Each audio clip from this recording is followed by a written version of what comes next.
All right, so this is the second part about writing a purchase contract in Arizona. All right, so buyer warranties, we're just going to backtrace a little bit.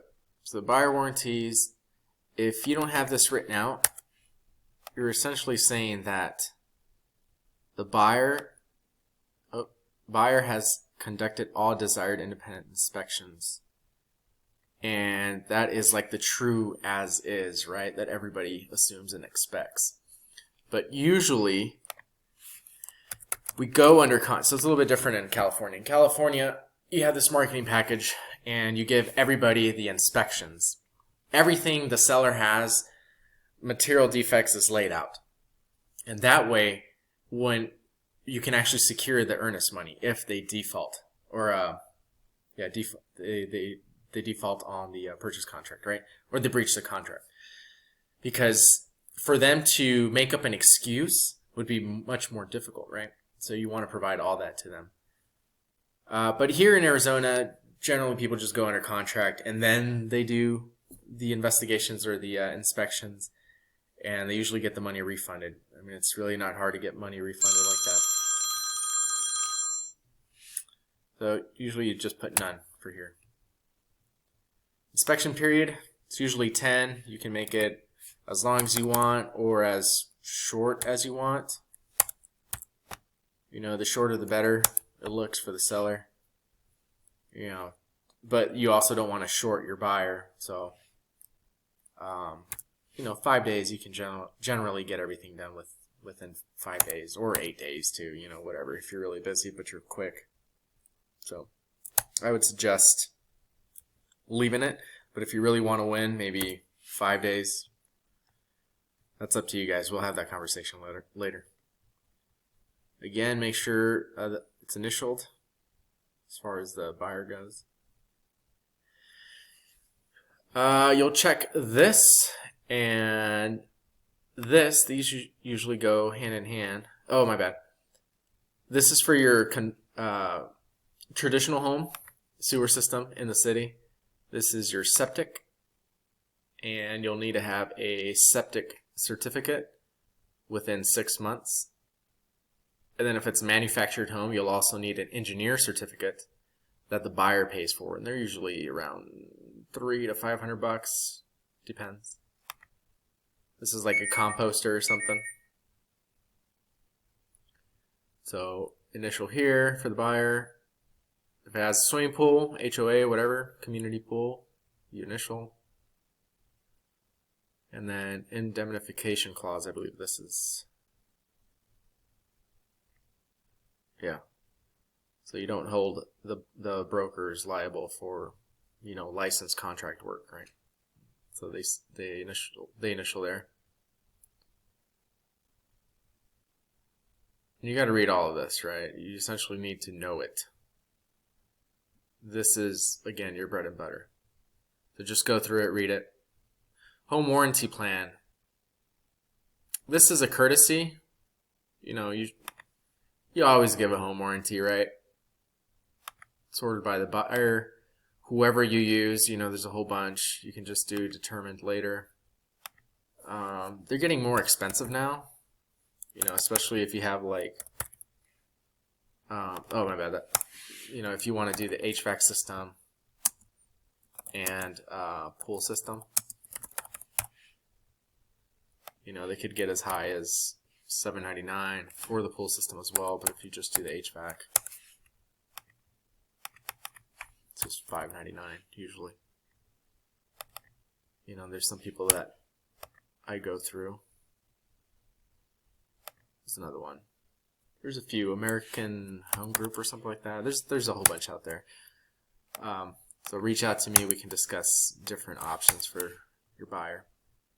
Or if you want to have a really strong purchase contract or offer, you just decline it, right? But as a courtesy, you just, it's nice, right? I'm sure most of you, new agents have purchased a home before or have sold a home before. So just keep your experience in mind when you fill these contracts out. Cure period, Earnest money. The earnest money is due in about like 48 hours, right? It's essentially immediately.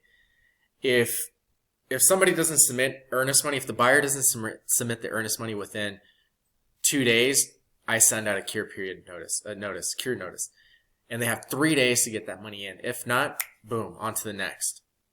So more on this later.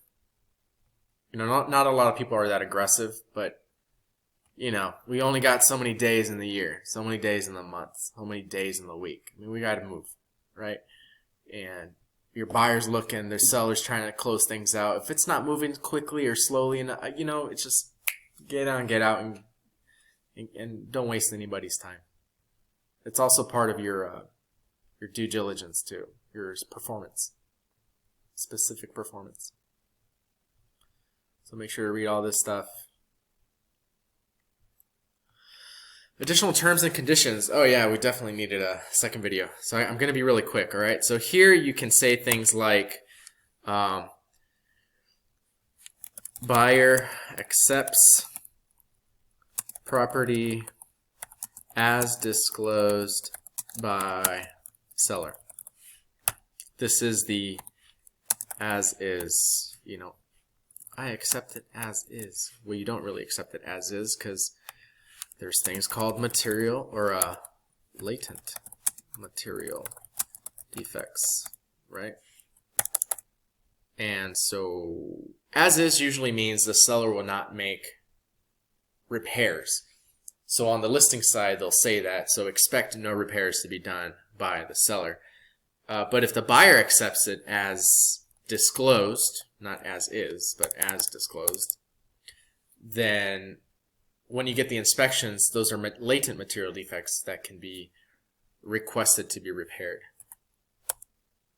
but doesn't necessarily need to be granted. You can also say things like, you know, waive appraisal or whatever. But you really can't do that if you're using like an FHA, so it's better to say, you know, buyer to fund the difference in appraised value up to whatever's comfortable to your buyer. You know, sometimes it's only like $5 grand or whatever you want, you know, 50 grand. If they really want the house and they do have cash, but they're just leveraging their money, they can do that too.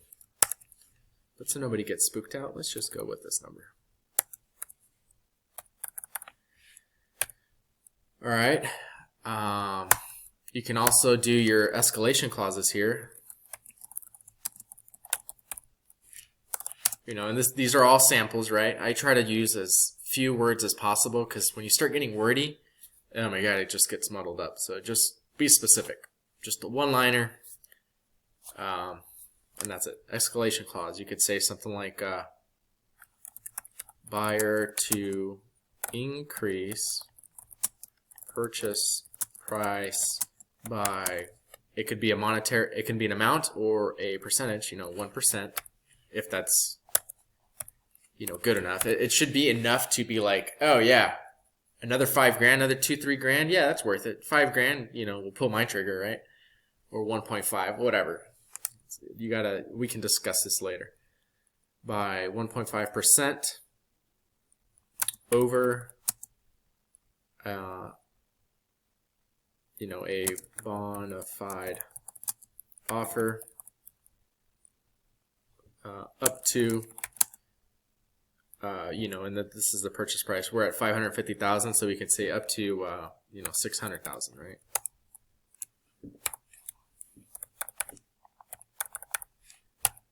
Boom. So there's your ceiling, your amount, and why. You know, over a seller's bona fide offer. You know, just something like that. Yep, pretty basic. What else can you do here? We went over as disclosed. Buyer waives the appraisal. I mean, you can waive an appraisal like if you're doing conventional loans, you know, buyer waives appraisal. There you go. Boom.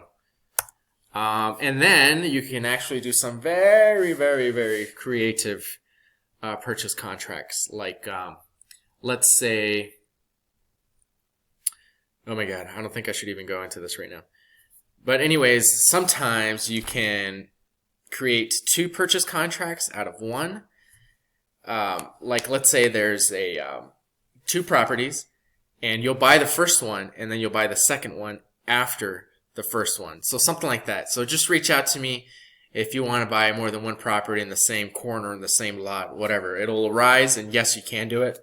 So you got to reach out to me, and we can discuss how to do that. Moving on. Buyer signature. And then make sure to read all this stuff. A lot of people miss this.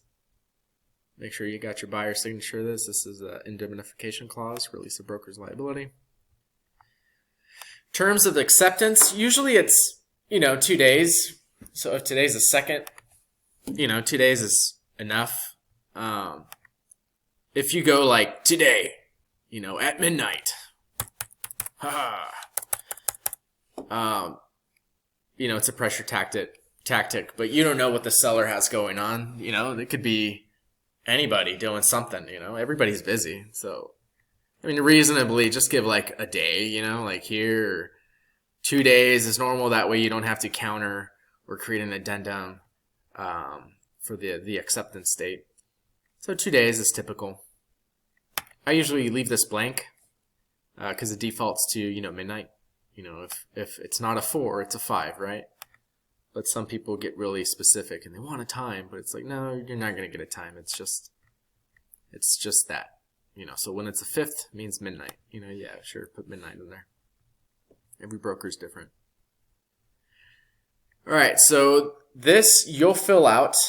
This is your MLS code, right? You should have all this stuff. This is your license that goes there. Your name goes there. Or your company, right? Your MLS code, your state license, and then your brokerage, with license and all that stuff. Should be another one over here. I got the MLS code, but you need your company's MLS code as well. What else do we have here? Agency confirmation. This will be the buyer. If you're going to be doing dual, that'll be another conversation. But let's have this conversation. Oh, running out of time, so not today. This will be filled out when you import the data on the transaction desk, or you would just leave blank because we said 9A. Right? So it'll be in here. So usually the seller will fill that in. And the seller will fill this part in. Let's actually remove that. There you go. And this will be the seller. This is the seller options that. They'll elect that if they need to. And then this will be, well, that's pretty much it. So, wait, where's the buyer sign? Oh, there it is. Okay. So the buyer signs there. All right, buyer 1, buyer 2. And that's pretty much it. That was a quick and dirty of it, a hot wash. Yeah, reach out to me with any questions. I'm always available. I hope this helped.